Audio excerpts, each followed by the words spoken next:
नमस्कार, जनभावना टाइम्स देख रहा मेरे साथ मैं हूं शंकर दत्त पंत। नजर डाल लेते हैं मध्य प्रदेश की तमाम बड़ी खबरों पर। खबर ग्वालियर से है। ग्वालियर में मुखबिर की सूचना पर जीआरपी पुलिस ने एक शातिर महिला चोर गैंग की 2 महिलाओं को पकड़ने में सफलता हासिल की है। ये शातिर महिला चोर गैंग झांसी के आगरा के बीच स्टेशन पर सर्कुलेटिंग से लेकर रनिंग ट्रेनों में सफर करने वाली महिला व पुरुष मुसाफिरों को अपना निशाना बनाती थी।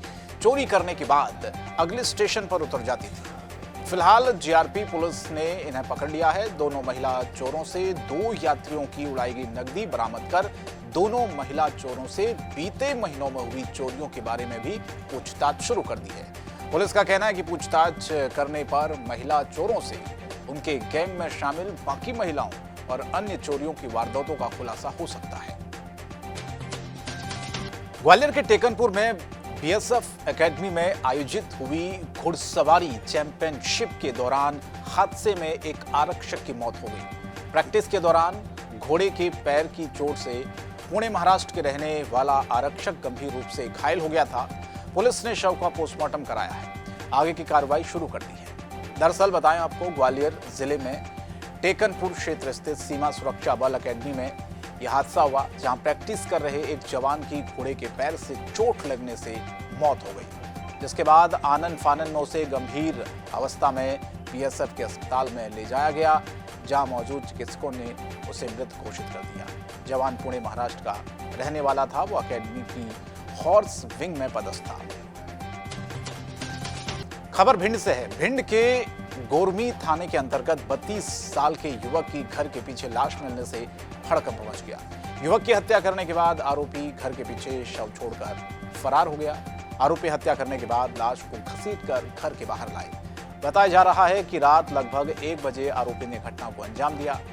हत्या के बाद आरोपी लाश को साड़ी से बांधकर घर से घसीटकर बाहर लाया। पड़ोसी महिला के अचानक जागने से लाश को घर के पीछे छोड़कर आरोपी वहां से भाग गए।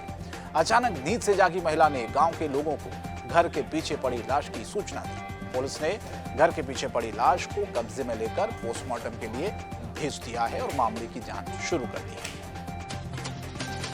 रविवार को मंत्री प्रद्युम्न सिंह तोमर की ग्वालियर विधानसभा में हुई अतिक्रमण विरोधी कार्रवाई के बाद मंत्री प्रद्युम्न सिंह तोमर मौके पर पहुंचे और जनता को समझाने की कोशिश की। इस दौरान मंत्री प्रद्युम्न सिंह तोमर ने जनता को संबोधित करते हुए कहा कि अपने इस्तीफे की पेशकश कर रविवार को मंत्री प्रद्युम्न सिंह तोमर की विधानसभा क्षेत्र में तकरीबन 1 दर्जन से ज्यादा मकान और दुकानों को प्रशासन ने अतिक्रमण में गिनते हुए तोड़फोड़ कर दी थी। लोग मंत्री से काफी नाराज हैं।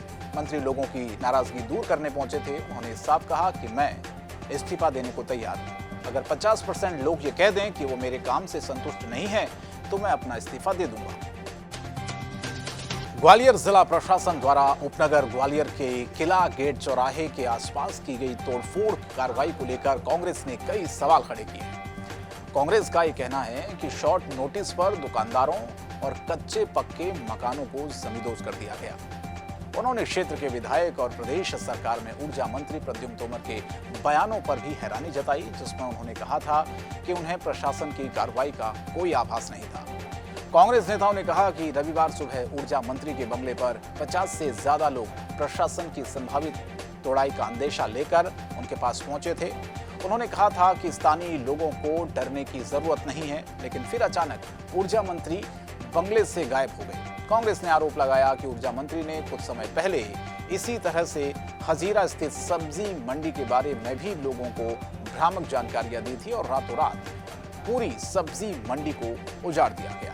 अब जिला प्रशासन ने नगर निगम और पुलिस की मदद से किला गेट के आसपास स्थित कई दुकानों और मकानों को तोड़ दिया। कांग्रेस का दावा है कि गरीबों को उजाड़ने वाले लोगों को जनता अगले साल होने वाले विधानसभा चुनाव में सबक जरूर सिखाएगी। किड्स गार्ड स्कूल के संचालक और स्टाफ द्वारा बीजेपी कार्यकर्ता एवं उनके परिवार के साथ मारपीट का आरोप है। जानकारी मिली है कि सूर्या शर्मा अपनी भाभी और भतीजी के साथ सिंह निवास के समीप थर्रा रोड स्थित किड्स गार्डन स्कूल पर अपनी भाभी की छोटी बहन की फीस के संबंध में बातचीत करने के लिए गई। स्कूल संचालक से फीस के संबंध में बातचीत हो ही रही थी तो स्कूल संचालक पर गुस्से, बदतमीजी, बदसलूकी का आरोप है। जब उसने स्कूल संचालक के इस रवैये का विरोध किया तो स्कूल संचालक ने धक्का मुक्की कर मारपीट शुरू कर दी, जिसकी शिकायत सिटी कोतवाली में दर्ज कराई गई है। मध्य प्रदेश की खबरों में फिलहाल इतना ही। जनभावना टाइम्स पर खबरें जारी हैं। नमस्कार।